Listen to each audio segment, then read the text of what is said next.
Olá pessoal, tudo bem? Nós aqui de volta para falar com vocês agora sobre filmes. Obrigado por você acessar o canal da BV Filmes no YouTube, mas eu quero falar um pouquinho mais, rapidinho antes de começar o filme, para que você se inscreva.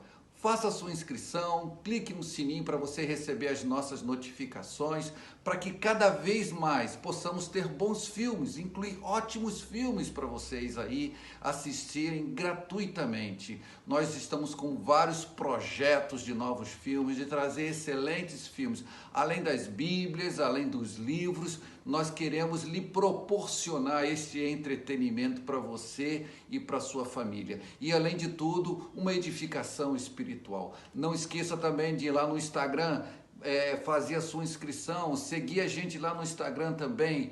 E Deus te abençoe ricamente. Eu conto com a sua ajuda. Dá um seu clique aí, faça a sua inscrição. Tchau. 1000 anos de história da Igreja. O crescimento da Reforma.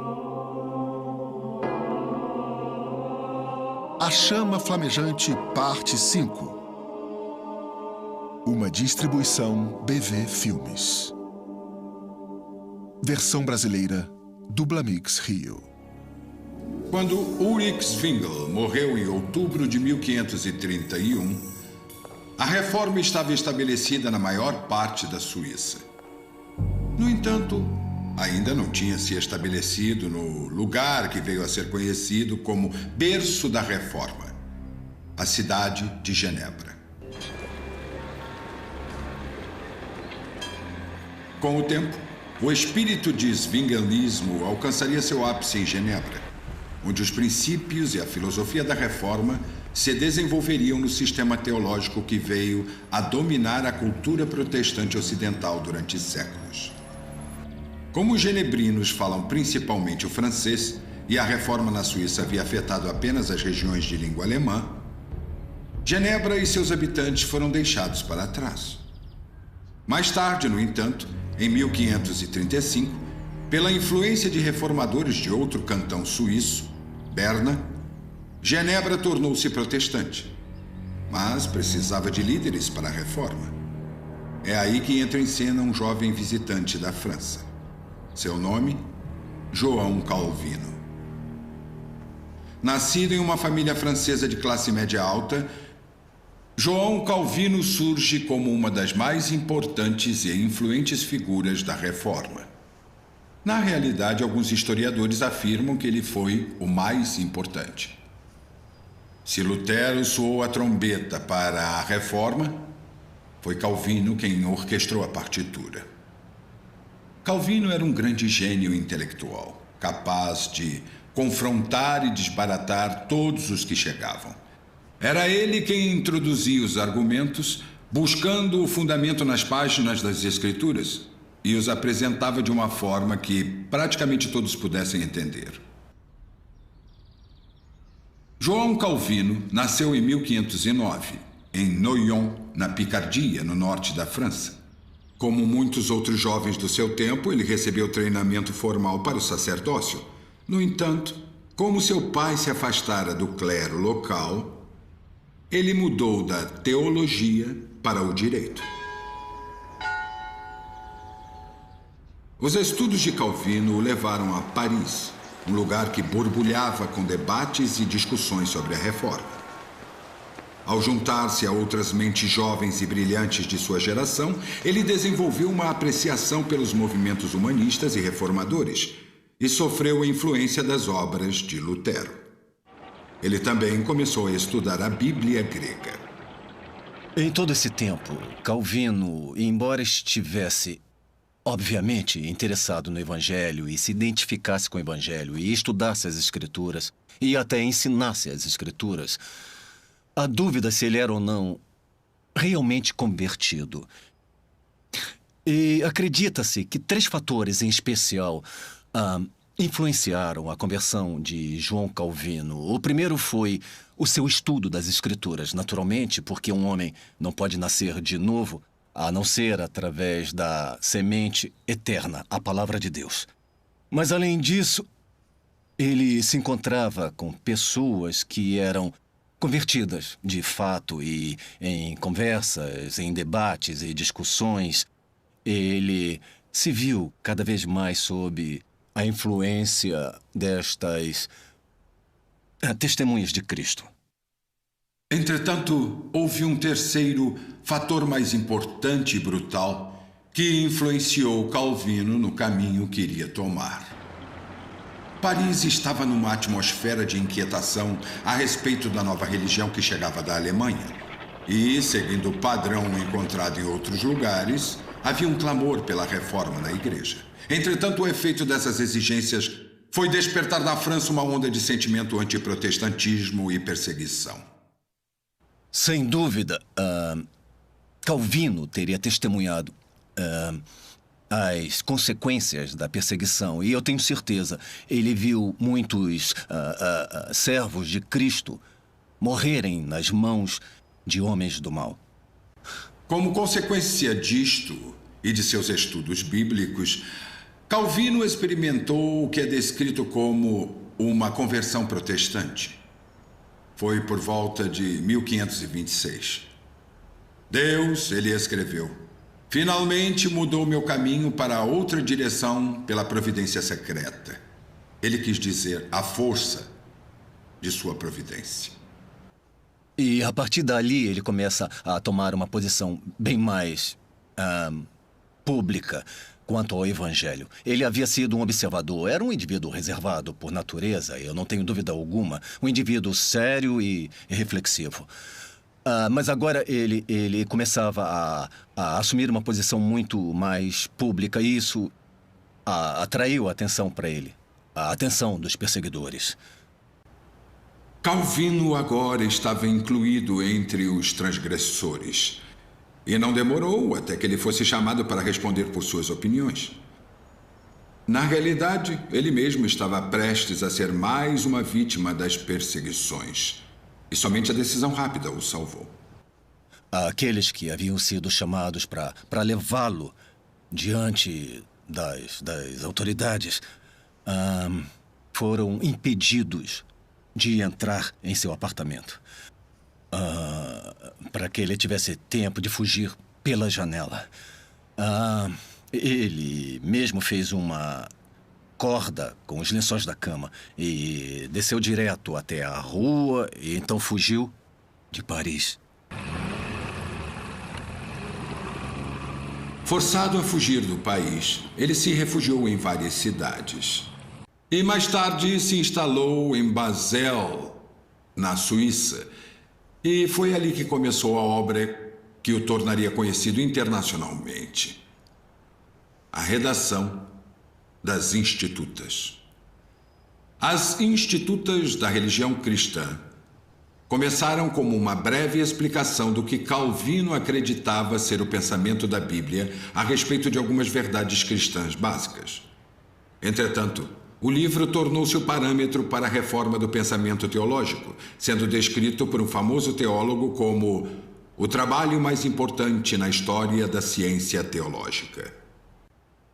Acho que precisamos dizer que qualquer trabalho teológico é marcado por 3 fatores importantes. O primeiro, o que chamamos de ponto de partida, e depois o ponto de chegada, e o método e os meios usados entre os 2 pontos. Toda teologia incorreta começa a partir de uma visão antropocêntrica. Em outras palavras, começa a partir do homem. Todo o modernismo, por exemplo, ou o liberalismo, começa com o homem. E depois trabalha baseada sobre os pensamentos do homem, as suas aspirações, etc., para Deus. E, é claro, a visão de Deus é basicamente não bíblica. Calvino começou a partir de Deus. Foi o seu ponto de partida. Seu objetivo final era a glória de Deus. Todas as coisas existem e foram criadas para a glória de Deus. O método de Calvino era buscar nas Escrituras, assimilar uma grande porção de conhecimento bíblico e depois registrar os resultados daquele estudo de maneira clara e sistemática. E até os dias de hoje, encontramos nas Institutas de Calvino algo que poucos livros de teologia oferecem, que é uma intimidade e um verdadeiro cutucão no coração, eu poderia dizer. Calvino ainda fala ao coração. Outros escritos teológicos tendem a ser frios, clínicos e científicos. Calvino ainda fala ao coração. Ele se dispõe principalmente a expor as Escrituras. Calvino tornou o estudo bíblico algo sistemático e metódico. Mas não era apenas um exercício acadêmico. Ele tinha uma motivação maior e pessoas mais humildes em mente.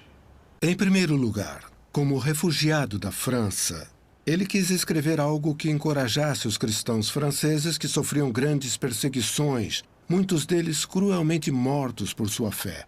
Em segundo lugar, ele queria mostrar os ataques da Igreja Católica Romana e de seus vários sacerdotes, etc., que espalhavam toda a sorte de calúnias contra os protestantes e que os alarmavam. E seu terceiro objetivo era garantir ao rei da França que ele não tinha súditos mais leais do que os protestantes franceses. Toda a premissa do livro, a razão de ser, um maravilhoso livro para o estudo, é que ele diz que todo o nosso conhecimento se resume em duas coisas: o conhecimento de Deus e o conhecimento de si mesmo. Mas qual vem primeiro? E sua premissa era que fomos feitos à imagem de Deus. Portanto, se conhecemos a Deus, teremos o princípio de todo conhecimento e veremos a nós mesmos como deveríamos nos ver. Mas como podemos conhecer a Deus? Tomás de Aquino já havia lutado com essa questão e direcionou seus leitores à revelação de Deus na criação e na natureza. Mas Calvino teve uma abordagem diferente. Conhecemos a Deus não por qualquer sistema natural de lógica, não por nossa intuição ou investigação, mesmo na natureza. Embora Deus se revele na natureza e podemos ver com os nossos olhos, nós conhecemos a Deus pela revelação que Ele nos dá em Sua palavra. Tudo o que podemos dizer sobre Deus é o que Ele disse sobre si mesmo. Todo o resto é especulação. Então, seguindo essa linha, Ele fundamentou toda a sua teologia nas Escrituras. Mas ele fez o que mencionei antes. Ele trouxe intimidade, proximidade e aplicação ética. E, ao dar o que Deus havia dito sobre si mesmo, ele se afastou completamente das noções, dos propósitos dos homens e nos deu a revelação de Deus. O resultado é o livro que ainda chamamos de As Institutas. Não há nada igual. Quase todo o corpo teológico protestante tem sido uma exposição certamente no campo da reforma, uma exposição das Institutas de Calvino.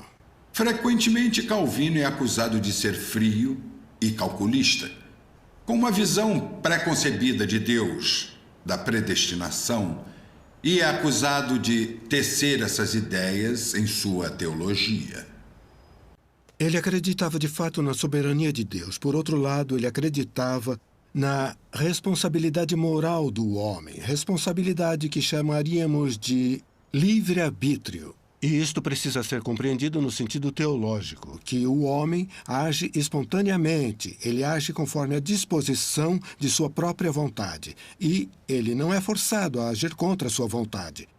Calvino lança todas as noções de fatalismo, esse tipo de coisa, mas ao acreditar na soberania de Deus e no livre-arbítrio, responsável do homem de agir espontaneamente, Calvino apresenta os dois lados e não tenta reconciliar o que a Bíblia não tenta reconciliar. Em outras palavras, ele não tentou colocar a si mesmo no lugar de Deus. Ele simplesmente afirma: isto é o que Deus diz, e é o que eu acredito. E Calvino certamente era visto, mesmo por pessoas como o próprio Armínio, ele era visto como um homem que acreditava o que Deus dizia sobre si mesmo. Na realidade, dizem que Armínio afirmou que, ao lado das escrituras, ele colocava os escritos de João Calvino acima de todos os outros textos. A submissão às escrituras está presente em todas as institutas, e eu creio que é o que faz das institutas, até hoje, um clássico duradouro. Depois da publicação das Institutas, Calvino tinha a intenção de dedicar o resto de sua vida ao aprofundamento dos estudos. No entanto, em 1536, uma noite passada em Genebra mudou toda a sua vida. Em 1536, ele chegou a Genebra sem qualquer outra intenção além de passar somente uma noite na cidade. Mas ele foi convencido a ficar pelo reformador daquela cidade, Farel. Depois de muita pressão por parte de Farel, na realidade, ele teve que recorrer aos profetas do Antigo Testamento em profecias a respeito do julgamento divino sobre Calvino, se ele não aproveitasse essa oportunidade de servir a Deus naquela cidade. Bom, ele aceitou aquele chamado. E quase imediatamente enfrentou dificuldades com os pensadores mais liberais, os libertinos. O que resultou na sua expulsão da cidade, na companhia de Farel. Portanto, ele não demorou muito para mexer no ninho de vespas. Calvino, então, foi banido de Genebra e teve que se mudar para Estrasburgo, onde se tornou pastor em uma igreja e, de certa forma, se estabeleceu. No entanto, lá em Genebra, a atmosfera espiritual estava mudando. Os líderes dos libertinos que se opuseram tanto a Calvino haviam sido afastados do poder. E Calvino foi convidado a retornar a Genebra. E foi o que ele fez.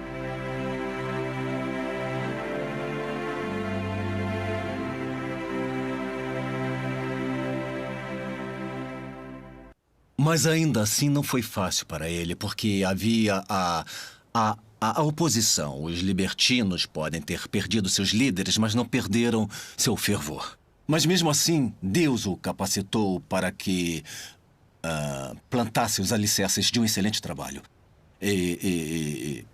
Calvino, através de seus estudos, elevou a cidade de Genebra até que ela se tornasse, em seu sentido verdadeiro, a capital do cristianismo naquela época. Uma das pessoas mais influenciadas por Calvino foi John Knox. Knox ficou exilado em Genebra durante algum tempo e, quando finalmente retornou à Escócia para ser o líder da reforma ali, levou consigo as ideias que havia apreendido de Calvino. Eu não tenho dúvidas de que a reforma na Escócia deve muito a João Calvino. Talvez deva tudo a João Calvino, pelo menos do ponto de vista humano. E isto também traria resultados aqui na Irlanda do Norte em sua influência, uma vez que a igreja aqui é filha da igreja na Escócia.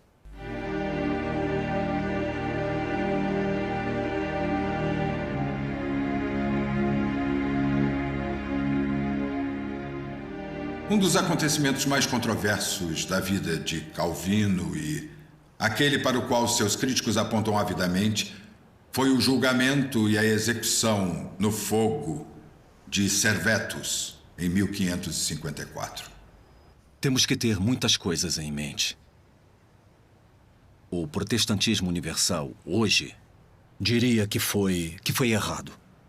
Michael Servetus era um espanhol que, enquanto estudava direito na Universidade de Toulouse, começou a ler a Bíblia. Ele ficou surpreso com a falta de evidência explícita para a doutrina da Trindade e decidiu publicar um livro a respeito, que tolamente ele intitulou de Sobre os Erros da Trindade. Isso lhe trouxe uma reputação ruim. Não apenas com os reformadores, mas com a Igreja Católica, que ele já havia criticado por suas riquezas, sua adoração ao Papa e ao seu sacerdócio mundano.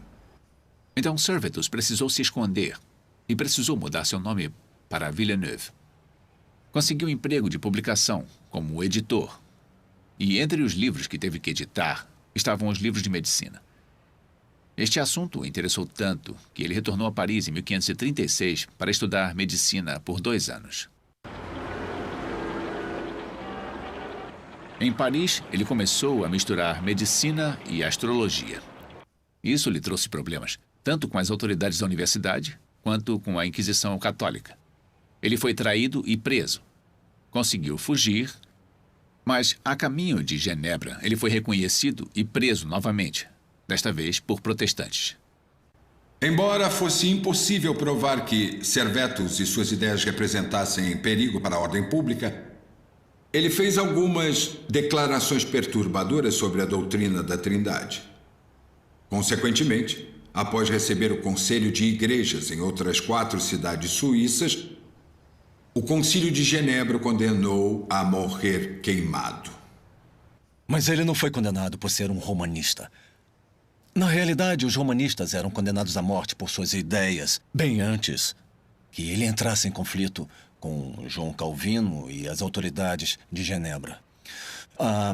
Ele não foi condenado por ser romanista, ele foi condenado à morte por causa das ideias que ele expôs e pela desordem, a desordem civil que as suas ideias provocariam. Bom, pelo menos esse era o ponto de vista das autoridades em Genebra. Calvino concordou com o julgamento de Servetus, mas não com o método de execução. Então ele interveio. Calvino intercedeu de fato, não para que ele se livrasse da pena de morte, porque era universalmente aceito na época que as suas palavras, o seu crime, a sua vida e seus pontos de vista eram dignos da pena de morte. Mas ele disse para, ao invés de queimá-lo, que o executassem pela espada. Essa era a dura realidade da vida do século XVI. Quando muitos homens e muitas mulheres sacrificaram suas vidas por aquilo em que acreditavam na privacidade de consciência e ousaram repeti-lo em público.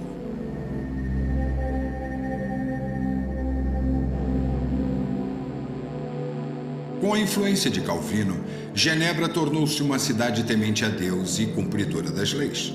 Sua influência, assim como a de Calvino, se difundiu por toda a cristandade reformada e é sentida ainda hoje em muitas civilizações ocidentais. Calvino também promoveu o ensino de artes e ciências, estimulou o comércio e os negócios e se colocou firmemente a favor da separação entre a Igreja e o Estado. Muitas de suas ideias tiveram implicações sociais profundas, em especial que a economia e o trabalho duro são expressões de virtude moral. Consequentemente, o calvinismo foi um fator importante para a queda do feudalismo e para o estabelecimento do capitalismo. Devastado pela enfermidade e esgotado pelo fardo de suas obras, João Calvino morreu em 1564. Foi enterrado em Genebra, num túmulo que, conforme seu desejo, foi deixado sem identificação.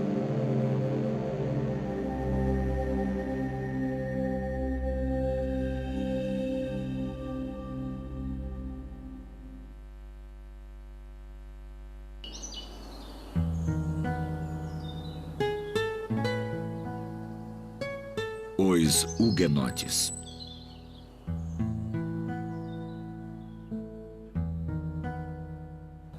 Diferente da Suíça e de Genebra, a França, o país de nascimento de Calvino, registra uma história de reforma totalmente diferente. É claro que houve um movimento da reforma na França. Os livros de Lutero estavam em circulação e Calvino foi muito influenciado, assim como muitos outros. Mas a liberdade de seguir a nova fé nunca foi totalmente concedida. E isto resultou em constante batalha política e religiosa por quase 250 anos. A reforma na França é, em grande parte, uma história não contada. Minha opinião é que, pelo fato do Evangelho ter sido rejeitado pela grande maioria do povo da França e por não ter triunfado, como aconteceu na Alemanha, na Inglaterra e na Escócia, os registros do sofrimento das pessoas e do heroísmo dessas pessoas foram perdidos. Tudo teria sido registrado se o Evangelho tivesse triunfado na França.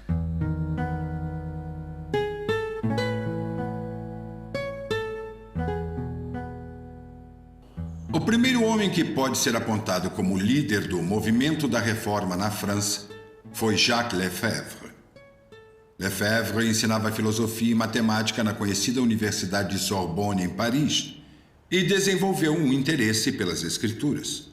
Devemos lembrar que isto foi quase 8 anos antes do famoso protesto de Martinho Lutero em Wittenberg.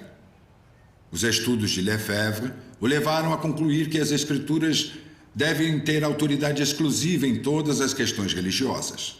Consequentemente, ele começou a proclamar a justificação pela fé, a ponto de excluir as obras boas. Até a missa, ele dizia, era apenas a celebração do único sacrifício na cruz. Lefebvre expôs suas ideias na sala de aula e pouco depois vários professores e alunos deram seu apoio. Em pouco tempo, a Sorbonne fervilhava com a nova doutrina. A partir de 1520, os textos de Lutero começaram a aparecer na França. Eram vendidos em Paris às centenas e se difundiam rapidamente entre os letrados.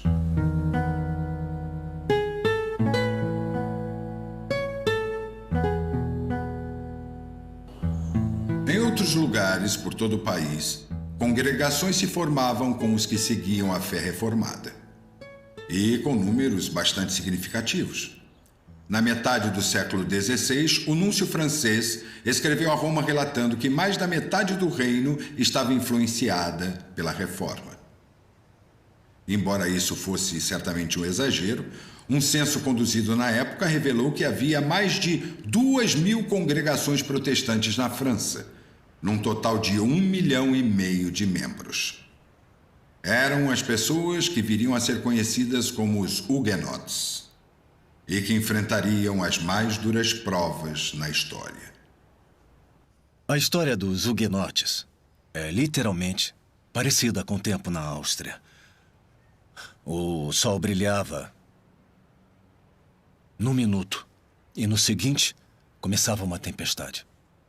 Eles não estavam apenas na França. Também encontramos huguenotes de língua francesa na Suíça, nos Países Baixos, e todos vieram a existir porque a Bíblia foi traduzida nas línguas europeias, incluindo o francês, e o Espírito de Deus trouxe um grande número de pessoas através da verdade.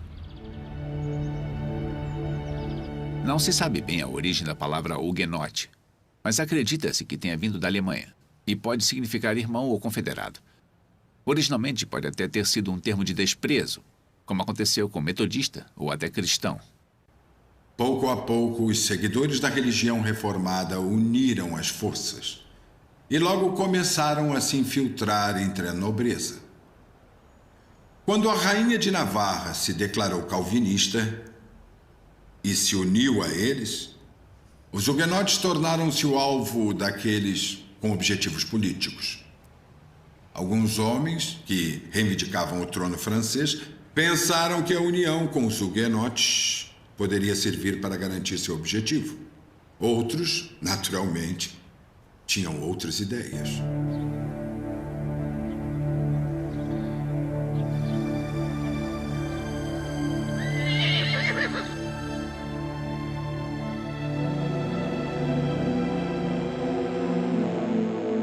Eles sofreram terrivelmente.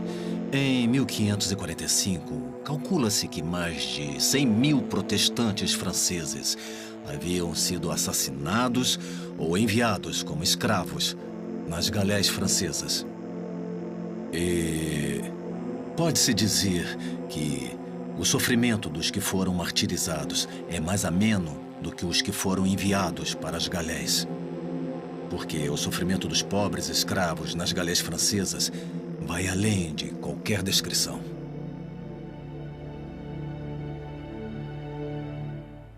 Durante esse período de perseguição, muitas cidades e vilas de huguenotes foram completamente extintas, destruídas.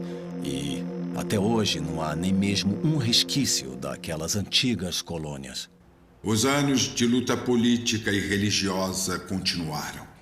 Para os huguenotes, em alguns momentos desfrutando de paz e liberdade, em outros, sofrendo todo tipo de privação e perseguição imagináveis.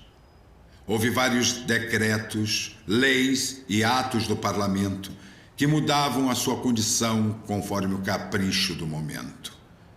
E os líderes huguenotes não conseguiam fazer uso de sua força numérica.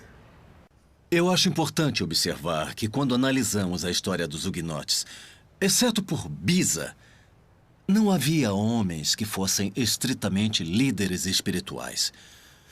Houve milhares de pastores devotos.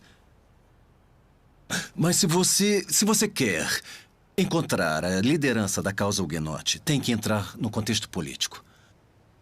O rei de Navarra, o almirante de Coligny, um homem daquele calibre. Não encontramos um Knox, que era um homem de Deus. Não temos um Latimer, um homem de Deus, um Ridley, um homem de Deus, um Cranmer, etc. O grande divisor de águas veio com o que até os historiadores seculares chamam hoje de o terrível massacre da noite de São Bartolomeu.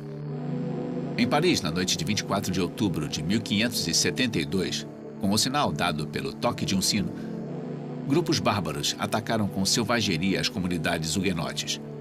Os principais líderes huguenotes, ao lado de muitos outros, foram assassinados. O massacre começou com a tentativa de assassinato do líder dos huguenotes, Coligny. Ele foi atingido e ferido, e 2 dias depois, quando se recuperava em casa, os agressores invadiram sua casa, entraram em seu quarto, o esfaquearam e atiraram o corpo pela janela. Ele foi então decapitado, suas mãos foram cortadas e o corpo foi arrastado pelas ruas de Paris por 2 dias. A mutilação deste homem, o líder dos huguenotes, é um indicador da violência que acontecia. Ou seja, quando as pessoas se envolvem em atos assim tão perversos, é porque o diabo está à solta. Em Paris, onde começou o ataque, conta-se que as ruas ficaram vermelhas com o sangue dos protestantes. Mas a perversidade dos agressores logo se espalhou para outras partes do país e parecia estar bem planejada. Catarina de Médici, que tinha ascendência italiana, odiava profundamente os protestantes porque, embora indivíduos muito talentosos que às vezes a defendessem da oposição, foi ela quem negociou uma aliança política entre a comunidade protestante do seu reino e a comunidade católico-romana.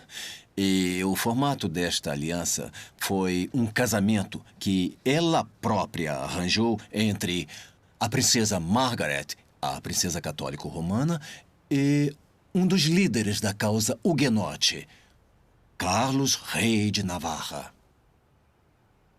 Mas o fato de Carlos estar preparado para se casar naquele contexto indica que não havia uma convicção espiritual verdadeira no coração do homem. Então, eu realmente acho que há um elemento de julgamento divino ali, contra as pessoas, que em vez de confiarem nele para proclamar a causa do evangelho na França, preferiram se envolver nesses esquemas mundanos para preservar o evangelho. No entanto, houve uma forte reação ao massacre. E mais tarde, em 1598, o Edito de Nantes foi assinado. Isto trouxe aos huguenotes uma possibilidade de liberdade jamais vista durante algum tempo. Agora eles podiam organizar igrejas, podiam organizar escolas, mas mesmo aquele édito, ou pelo menos a sanção daquele édito, foi quase imediatamente desrespeitado. E cada vez mais, até que em 1685, quando estávamos prestes a entrar na liberdade da Revolução Gloriosa, o Edito de Nantes foi revogado.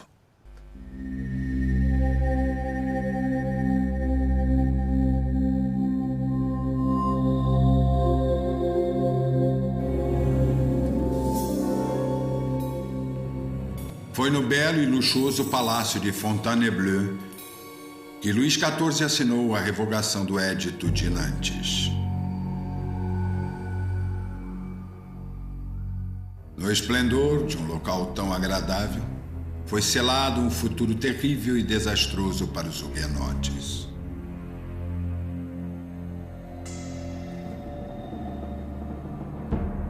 A partir daquele momento, o culto público estava proibido. Os protestantes não tinham permissão de se reunir nem mesmo nas residências. Foram proibidos de instruir seus filhos em sua fé. Seus filhos teriam que ser batizados por sacerdotes e enviados a escolas católicas. E as igrejas huguenotes foram demolidas.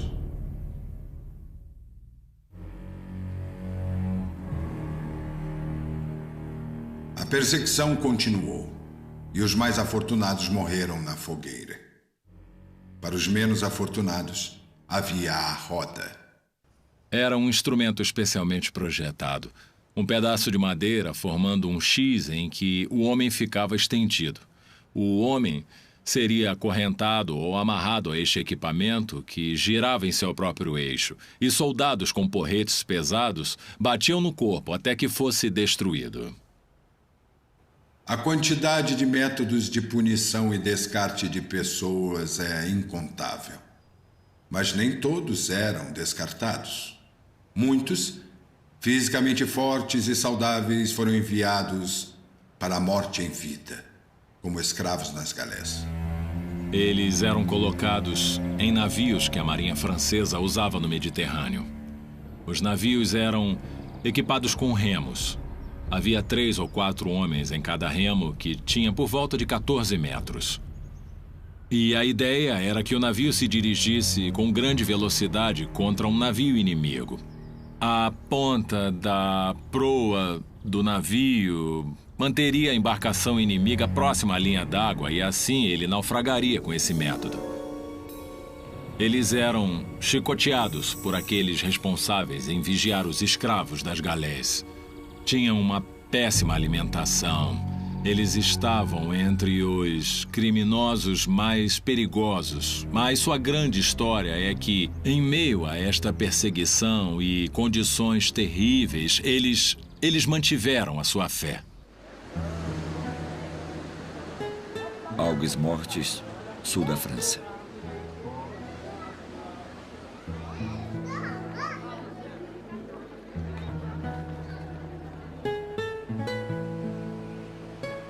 Torre de Constança, onde muitos huguenotes foram presos.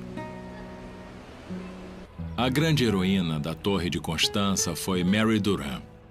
Ela ficou presa por 38 anos naquela torre. Havia muitas outras mulheres huguenotes presas na torre com ela. Mas Mary foi a heroína de todas essas prisioneiras, porque era ela quem não as deixava perder o ânimo. Ela tinha memorizado muitas passagens das Escrituras que repetia às outras prisioneiras numa tentativa de encorajá-las nas coisas de Deus e a resistir à tentação de renunciar à sua fé. Na realidade, ela gravou a palavra resistir nas pedras da prisão e isto ainda pode ser visto hoje. Mais tarde, Mary pôde sair da prisão. No entanto, quando ela voltou à sua casa, descobriu que a casa estava em péssimo estado de conservação e que todas as árvores frutíferas que cercavam a casa haviam sido cortadas. Portanto, Mary enfrentou muitas dificuldades e lutas ao buscar servir ao Senhor. Com tal privação e perseguição e luta constante, não é surpresa que milhares de huguenotes sentiam que sua única opção seria fugir do país.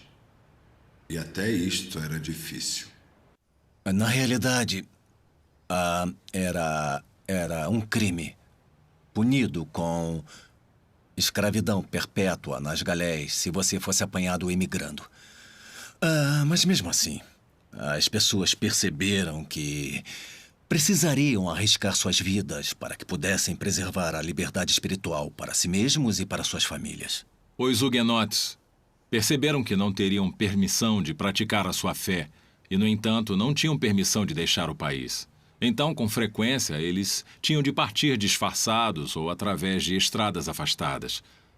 A França não percebeu, mas seus melhores cidadãos estavam partindo naquele momento. E literalmente milhares deixaram o país.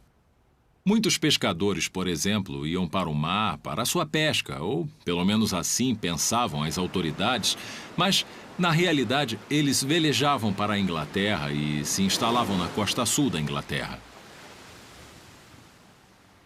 Os huguenotes, em sua maioria, eram pessoas de classe média, artesãos, comerciantes, e a qualquer país para onde fossem, Suíça, Alemanha ou o Reino Unido, muitos foram para o continente norte-americano, outros para a África do Sul, aonde quer que fossem.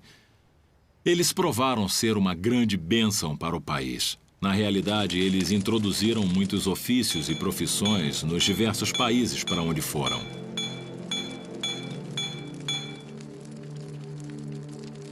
No final, embora fosse oficialmente possível aos huguenotes permanecerem em sua terra natal, tornou-se impossível na prática. Eles corriam o risco de sofrer restrições no seu ofício ou profissão, de perder suas terras e de ter suas propriedades confiscadas. Então eles partiram em grupo.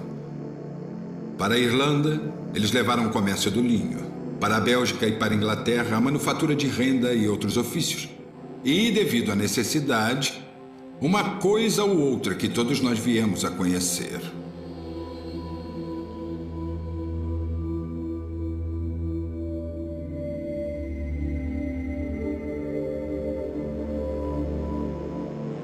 A sopa de rabo de boi veio através dos huguenotes. Muitos deles, sem nenhum bem, se encontravam em Londres, próximo ao mercado de gado, e descobriram no abatedouro, quando abatiam os animais, que eles evitavam as peles para serem curtidas ainda completa com a cauda. Eles pegavam a cauda do boi e faziam uma sopa. Então, a sopa de rabo de boi passou a fazer parte da culinária local.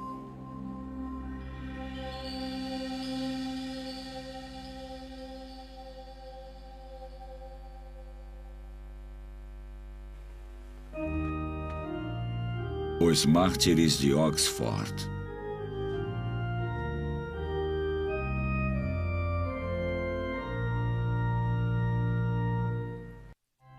Quando o rei Henrique VIII da Inglaterra morreu em janeiro de 1547, deixou 3 herdeiros: seu filho Edward e suas 2 filhas, Mary e Elizabeth. Edward, com apenas 9 anos de idade, o sucedeu ao trono. E sob seu governo, orientado principalmente por seu tio, Edward Seymour, mudanças dramáticas ocorreram na atmosfera religiosa da Inglaterra. Os cultos nas igrejas, antes feitos em latim, foram traduzidos para o inglês. O novo e eloquente livro de oração comum de Cranmer, ainda em uso hoje, foi introduzido, e as leis contra a traição e heresia de Henrique foram revogadas. Como resultado, a Inglaterra tornou-se um lugar mais tolerável, tanto para protestantes quanto para católicos. Mas o reinado de Edward durou apenas 7 anos. Ele morreu de tuberculose aos 16 anos.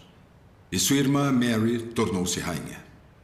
A atmosfera religiosa e política mudou subitamente como um dia de primavera.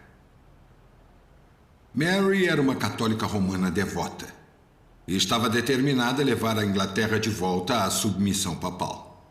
Ela poderia ter conseguido, se fosse um pouco mais diplomática. Mas, como dizem hoje, Mary não usava a diplomacia.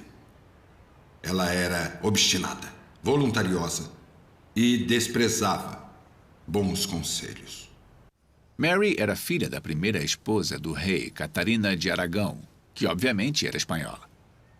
Mary estava determinada a se casar com o herdeiro ao trono da Espanha, Felipe II. Isto despertou a oposição de todos os cantos da Inglaterra. Em primeiro lugar, os ingleses não gostavam de estrangeiros, especialmente espanhóis. Em segundo lugar, a Inglaterra temia tornar-se apenas uma província do Império Espanhol. Apesar de tudo isso, Mary estava decidida e seguiu adiante com o casamento. O primeiro ato de Mary como rainha foi revogar a legislação protestante de seu falecido irmão Edward. Isto levou a Inglaterra a um período de severa perseguição religiosa. Pode-se dizer que a perseguição veio mais de uma busca por pureza de fé do que de um desejo de vingança. No entanto, durante seu breve reinado de apenas 5 anos, aproximadamente 300 pessoas foram mortas na fogueira como hereges. Os mais conhecidos deles são os homens que ficaram conhecidos como os mártires de Oxford. O bispo Hugh Latimer, bispo Nicholas Ridley e o arcebispo Thomas Cranmer.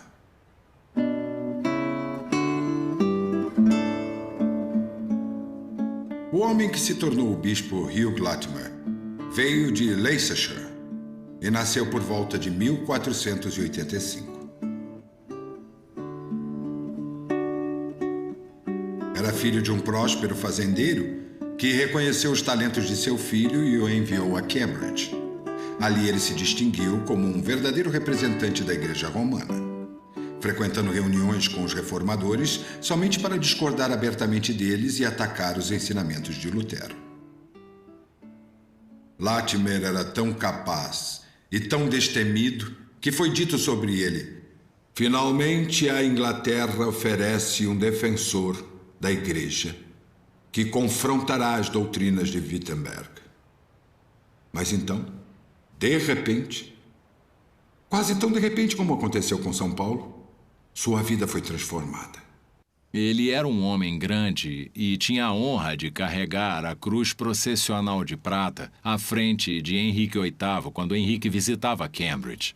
Na congregação havia um homem pequeno, chamado Bilney. E Bilney enxergou além do sermão. Ele percebeu que Latimer estava atormentado em sua alma. E então Bilney se aproximou de Latimer após o sermão e perguntou se ele ouviria a sua confissão. Latimer ficou lisonjeado com esse pedido, porque ele sabia que Bilney era simpatizante da Reforma. Na realidade, ele havia se convertido através da leitura do Novo Testamento grego de Erasmo. Será que estaria arrependido?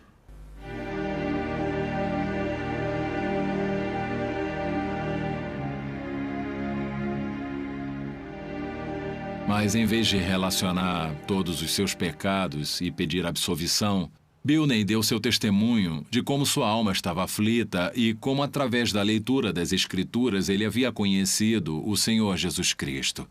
E isto fez com que Latimer considerasse sua própria condição, e no tempo oportuno ele se converteu. Imediatamente, Latimer se tornou um forte defensor da Reforma, assim como havia feito com a Igreja. Com a mesma ousadia e franqueza que havia usado contra os luteranos, ele agora atacava as doutrinas de Roma. Elevado ao cargo de bispo, ele foi chamado por Henrique VIII para pregar à sua corte. Lembre-se que Henrique havia se casado e divorciado mais de uma vez. Latimer, em linguagem muito clara, denunciou o rei como João Batista havia denunciado Herodes. Incisivamente, referindo-se à esposa atual de Henrique, os despojos do divórcio, ele citou as palavras de João Batista do Evangelho de Mateus e disse a Henrique: "Não te é lícito possuí-la." Henrique ficou enfurecido e ordenou a Latimer que retornasse no domingo seguinte e retirasse suas denúncias. Latimer voltou, de fato, e, subindo ao púlpito, repetiu o mesmo texto que havia usado. Então, olhando ao redor e ao anfitrião expectante, ele disse: "Hugh Latimer, você sabe diante de quem deve falar hoje? Deve falar ao grande e poderoso monarca, o rei Henrique, que tem poder, se assim julgar apropriado, de tirar a sua vida. Cuidado com o que diz." A plateia tinha certeza de que Latimer estava prestes a desmoronar, mas então ele continuou: Latimer, lembre-se também que deves falar diante do Rei dos Reis, que tem poder para lançar a sua alma no inferno. Portanto, cuidado para não desagradá-lo. A multidão ficou em absoluto silêncio enquanto Latimer repetiu o sermão da semana anterior, com ainda mais zelo e fervor. Todos os presentes estavam certos de que Henrique decapitaria um pregador tão ousado. Mas, aparentemente, subjugado pela fidelidade de Latimer, ele simplesmente disse: Deus seja bendito por ter um servo tão sincero. Entretanto, a ousadia de Latimer o levaria no final à morte como mártir.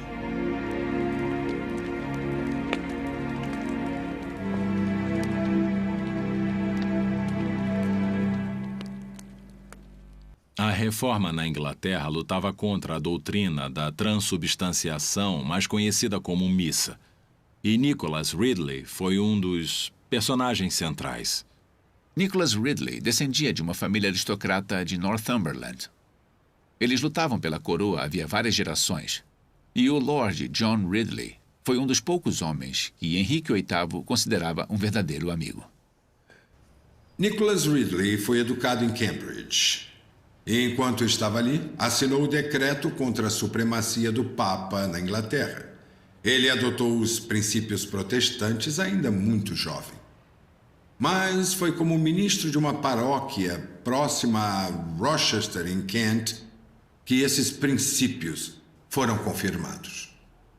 Certo dia, em sua biblioteca, ele pegou um livro muito antigo que havia sido escrito na França por um monge chamado Bectrum. Ele leu o livro e ficou maravilhado ao descobrir que aquele monge escrevia negando a doutrina da transubstanciação. No entanto, esse homem não havia morrido queimado ou fora considerado herege.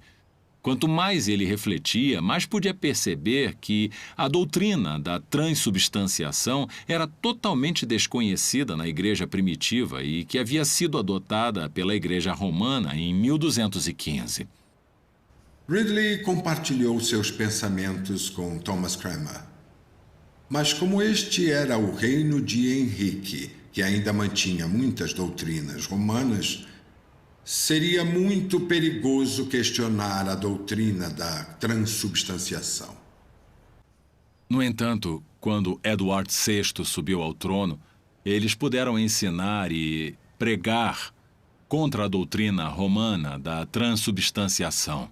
E Ridley, provavelmente entre todos os reformadores, demonstrou seu desprezo por essa falsa doutrina se dirigindo ao altar-mor na Catedral St. Paul.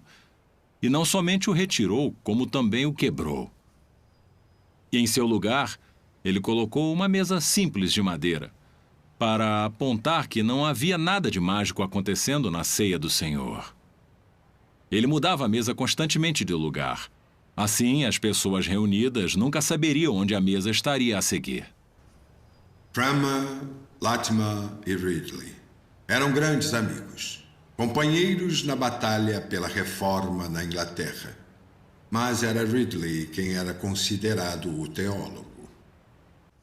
Alguns dizem que Ridley instruiu Cranmer e Cranmer instruiu Latimer. Ridley era o grande teólogo, Cranmer o grande organizador e Latimer o grande pregador. Graças às suas visões sobre o protestantismo, Ridley havia encorajado a ira de Mary muito antes dela se tornar rainha. Assim que ela assumiu o trono, ele foi um dos primeiros a ser preso e jogado na terrível Torre de Londres. De lá, ele foi enviado a uma prisão em Oxford, para onde depois vieram Latimer e mais tarde Cranmer.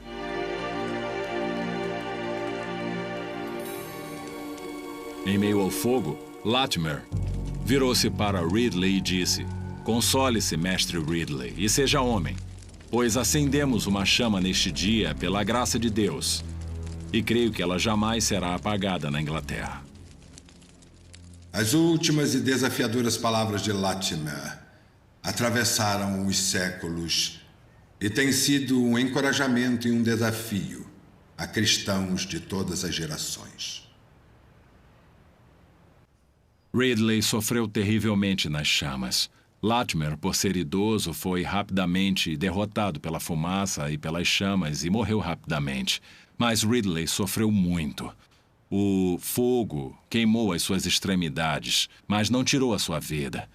Mais tarde, Ridley foi visto expirando entre as chamas e assim foi para o céu um dos maiores servos do Senhor Jesus Cristo e um dos maiores reformadores do mundo de língua inglesa. Monumento do Mártir, Oxford.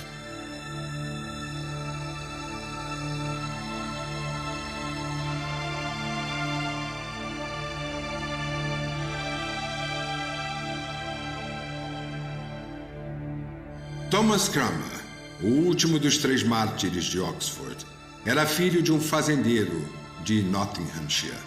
Ele nasceu por volta de 1489 e foi educado em Cambridge. Embora não estivesse associado a outros reformadores ali, conta-se que em seus momentos devocionais ele orava regularmente pela queda do Papa na Inglaterra. A peste chegou a Cambridge. Cranmer deixou a universidade e assumiu um cargo com uma família proeminente de Essex, como tutor das crianças.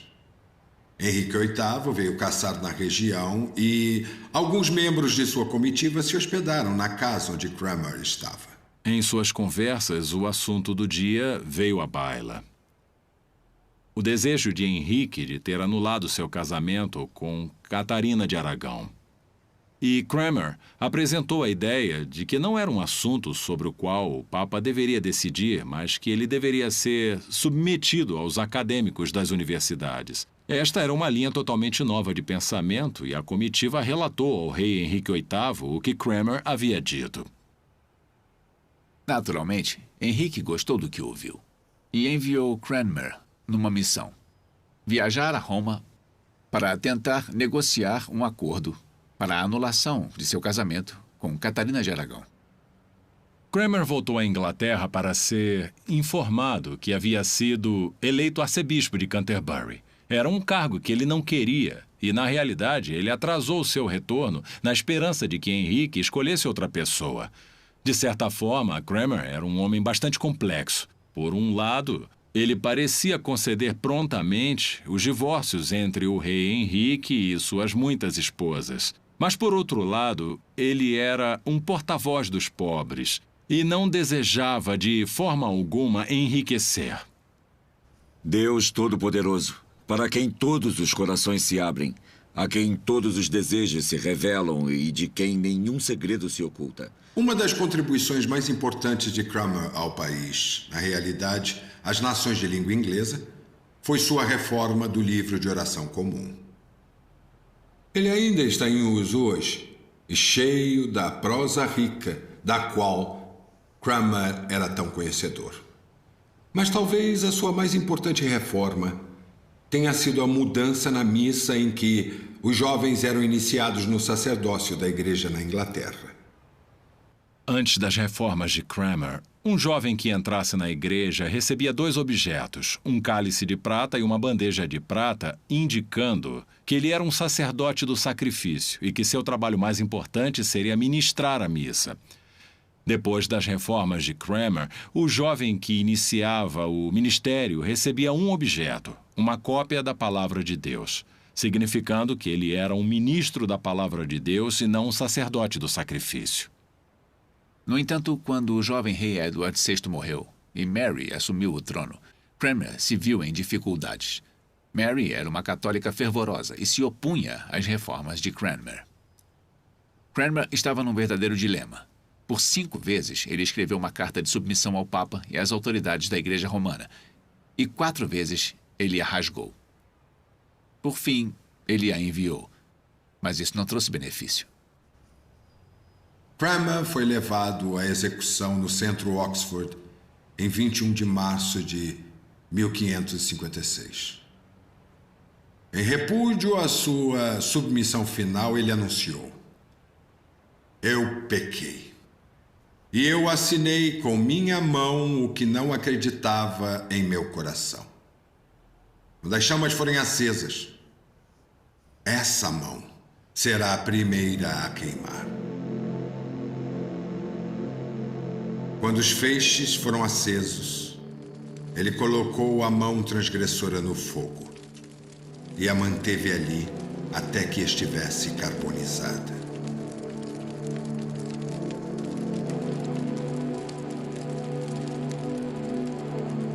De fato, as últimas palavras de Kramer foram: ó indigna mão direita, que fez o que era contrário ao desejo do meu coração. E assim morreu o mártir arcebispo de Canterbury, Thomas Cranmer. Local onde Ridley, Latimer e Cranmer foram martirizados.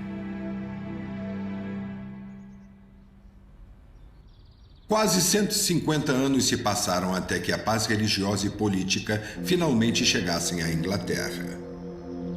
E isto aconteceu com a Revolução Gloriosa sob o reinado de William e Mary em 1690.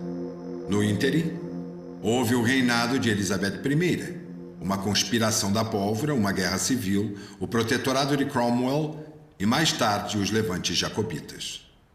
Mas são histórias para outra ocasião. Agora, vamos viajar a norte da fronteira, à terra de John Knox, um país que ainda enfrentava sua própria batalha contra a tirania religiosa e contra monarcas déspotas. Os Covenanters. Mary, rainha da Escócia, a mulher que apresentara tanta oposição a John Knox e à sua reforma na vida eclesiástica escocesa, foi forçada a abdicar em julho de 1556. 5 dias depois, seu filho James, com apenas 13 meses de vida, foi coroado rei James VI da Escócia. John Knox pregou na cerimônia de coroação. Como o novo rei era apenas um bebê, a Escócia foi governada por uma série de regentes, e o último deles foi o Conde de Morton. Morton, no entanto, era favorável a uma igreja formada conforme os princípios anglicanos. E isto, naturalmente, incomodou os presbiterianos. Mas quando o rei teve idade suficiente para cumprir seu destino, ele também era anglicano sob todos os aspectos. E firme defensor do direito divino dos reis. Segundo esta noção, o rei é indicado por Deus, portanto sua vontade é a de Deus, e o que ele diz é infalível e deve ser obedecido. Essa crença no direito divino dos reis colocou o monarca em conflito direto com a Igreja Reformada na Escócia e com o sucessor de Knox e seu genro, Andrew Melville. Melville tinha o espírito de Knox e estava determinado em 1570 a manter e promover os princípios da reforma. Foi Melville quem apresentou o princípio que mais tarde seria defendido com lanças e espadas. Para ele e para os membros da igreja na Escócia, as questões eram claras e vitais. Quem governava o país e quem governava a igreja? Melville não tinha dúvidas sobre essas questões. E quando ele e alguns outros se encontraram com o rei James no Palácio Falkland, ele deixou a posição da igreja na Escócia absolutamente clara. Melville o repreendeu. E a famosa declaração de Melville, ao repreender James VI, foi: Majestade, sempre respeitaremos humildemente Vossa Majestade em público. Mas diante da oportunidade de falar com Vossa Majestade em particular, devemos lhe dizer o que pensamos. Majestade, há 2 reis e 2 reinos na Escócia. Há o rei James, o cabeça da nação, e há Jesus Cristo, o rei e cabeça da igreja, de cujo reino o rei James não é soberano, mas membro. James não ficou muito feliz, é claro, com a repreensão, mas ela indicava que era o espírito daqueles que amavam os princípios da reforma naquela época. Em março de 1603, Elizabeth I morreu e James assumiu o trono da Inglaterra. Ele agora era James VI da Escócia e James I na Inglaterra.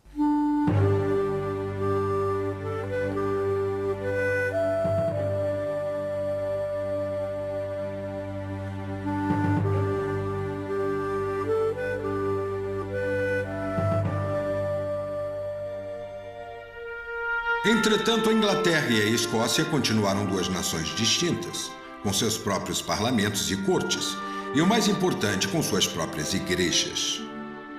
A própria Escócia era praticamente duas nações. Nas terras altas, onde habitavam jacobitas e católicos e falantes do gaélico, todas as tentativas de persuadi-los a adotar a fé protestante fracassaram. Nas terras baixas, graças a John Knox e Andrew Melville, o povo era protestante e presbiteriano. No entanto, eles ainda aborreciam o rei, que se ressentia de sua interferência nos assuntos de Estado. Eles, por sua vez, não aprovavam suas tentativas de exercer sua autoridade na igreja.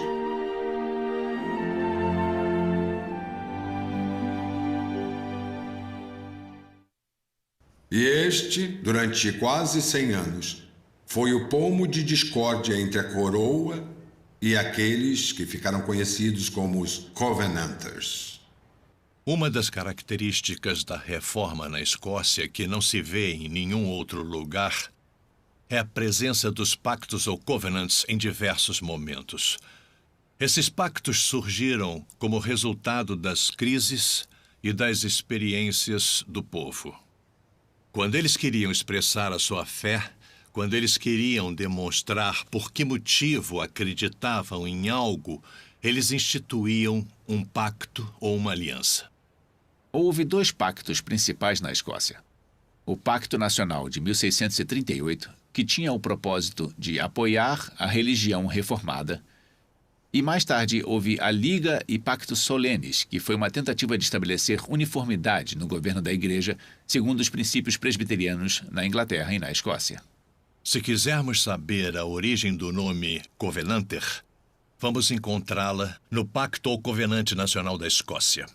A história dos pactos na Escócia é longa e tumultuada.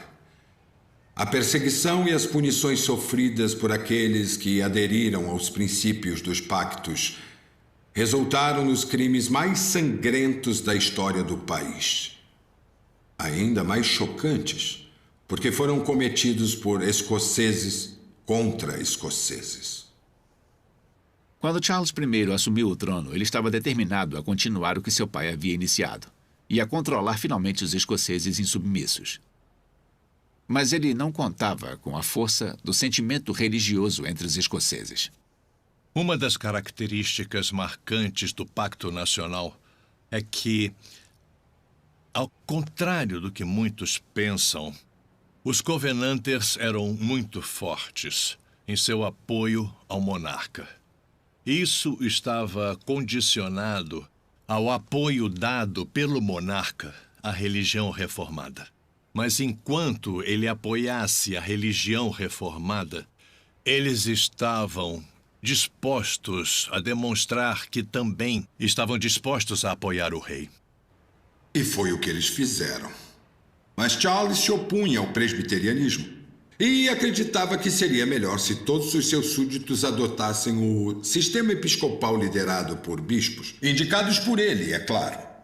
E ele foi bastante ingênuo ao achar que daria certo.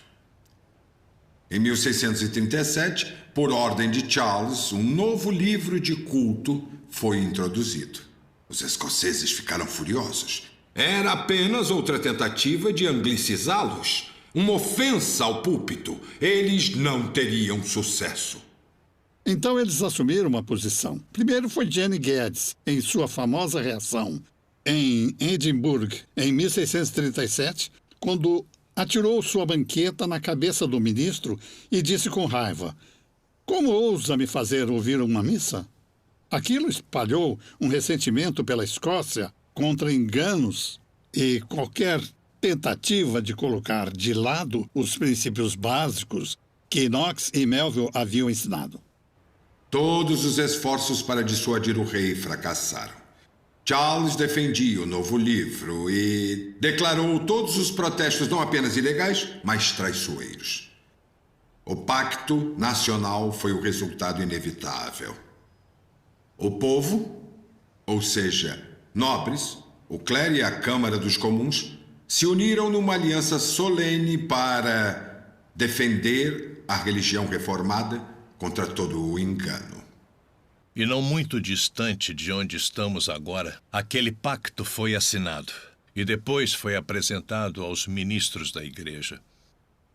E finalmente foi levado a Greyfriars, onde todas as pessoas comuns tiveram a oportunidade de assinar o pacto. O Pacto Nacional deu certo.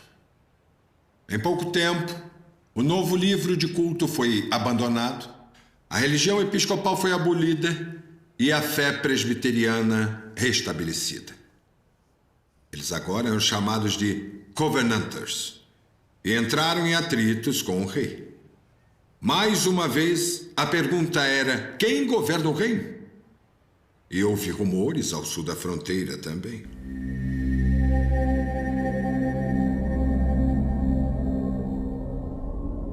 A determinação do rei Charles I de ter o controle político e religioso o levou ao confronto com o parlamento e com o povo da Inglaterra, e mais tarde a uma sangrenta guerra civil.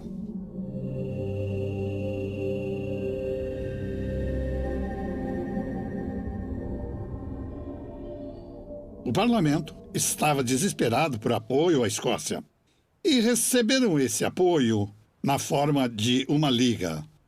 Mas os escoceses também agregaram à liga a ideia de um pacto. Então, em 1643, a famosa Liga e Pactos Solenes foram assinados e reivindicaram que os 3 reinos apoiassem a religião reformada e estabelecessem um reino com muita justiça. As forças do parlamento sob Cromwell acabaram vencendo. Mas não sem o derramamento de muito sangue inocente de ambos os lados. No entanto, apesar de sua derrota nas mãos dos súditos, Charles I ainda se recusava a reinar com qualquer grau de humanidade ou compaixão. No final, ele foi levado ao cadafalso, exatamente em frente ao Whitehall. E em 30 de janeiro de 1649, ele foi decapitado. Foi um fato que os Covenanters na Escócia sentiram profundamente. Os escoceses ficaram simplesmente atônitos com a execução de Charles I. Sim, ele era um rei intolerante. Queria assumir uma posição na igreja que eles não podiam aprovar e tentou introduzir liturgias e orações que eles não podiam e não queriam usar. Mas ele ainda era o rei, o ungido de Deus. E não se pode colocar as mãos no ungido de Deus.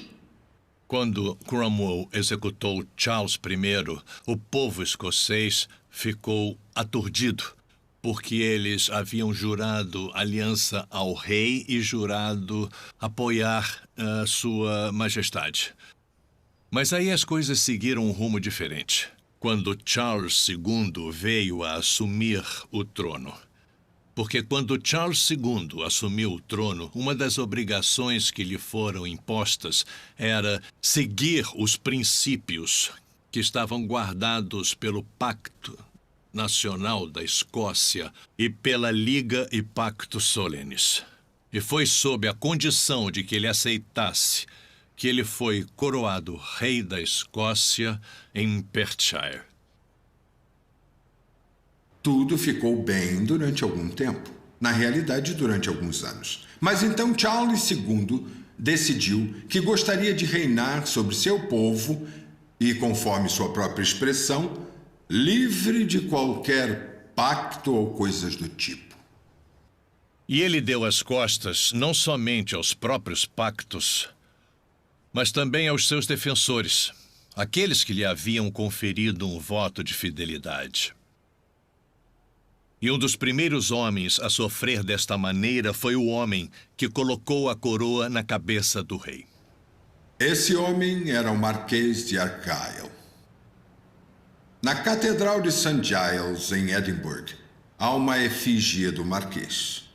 E logo acima, a inscrição das últimas palavras que ele proferiu no cadafalso. Eu coloquei a coroa na cabeça do rei.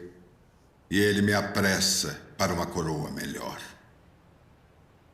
E assim, Argyll se tornou o primeiro mártir da causa dos Covenanters.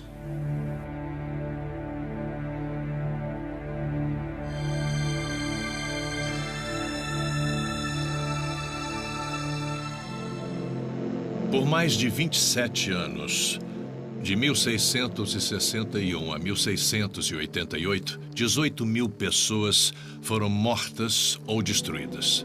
Nem todos foram mártires, mas houve um grande número de pessoas em toda a Escócia que foram martirizadas.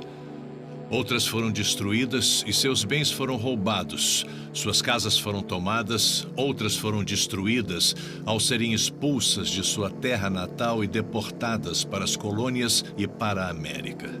Portanto, esse foi um período muito traumático da história no que se refere à Escócia. Este mártir foi morto por Peter Ingalls, tigre por nascimento e não um escocês. Para que todos vissem tal ato monstruoso, cortou sua cabeça e a chutou para a relva. Da cabeça, que deveria usar uma coroa, uma bola de futebol foi feita por um dragão profano. Eu me sinto inspirado ao ler a história real de homens e mulheres, muitos deles ainda jovens, que estavam preparados a dispor de suas vidas e de sangue pela causa do meu país, ao que acreditavam, a sua fé. Essas pessoas se preocupavam com a fé reformada na Escócia. Eles tinham jurado apoiar a fé reformada e dentro desta fé reformada eles abraçaram o princípio de que Jesus Cristo, sozinho, era o cabeça da igreja. Portanto, era a primazia de Jesus Cristo que se encontrava no coração, no centro da luta dos Covenanters. E que luta viria a ser? Assim como os primeiros santos em Roma, e os valdenses na Itália, os huguenotes na França, os Covenanters não ousaram se reunir publicamente por temerem a ira do rei.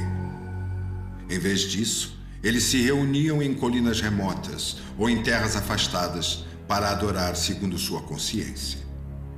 Tais reuniões eram arriscadas em todos os momentos. As tropas dos sanguinários Claverhouse nunca estavam muito distantes. Em florestas ou clareiras, em meio a folhagens ou na aridez, nos lagos e rios, eles eram caçados, presos e depois mortos, até que a urze pingasse seu sangue e os rios se manchassem de vermelho. O registro do seu sofrimento está marcado para sempre no granito de muitas lápides em túmulos solitários. E outros passaram tribulação de escárnio cruel e açoites. Enfrentaram cadeias e prisões. Foram apedrejados, cerrados, tentados, mortos ao fio da espada.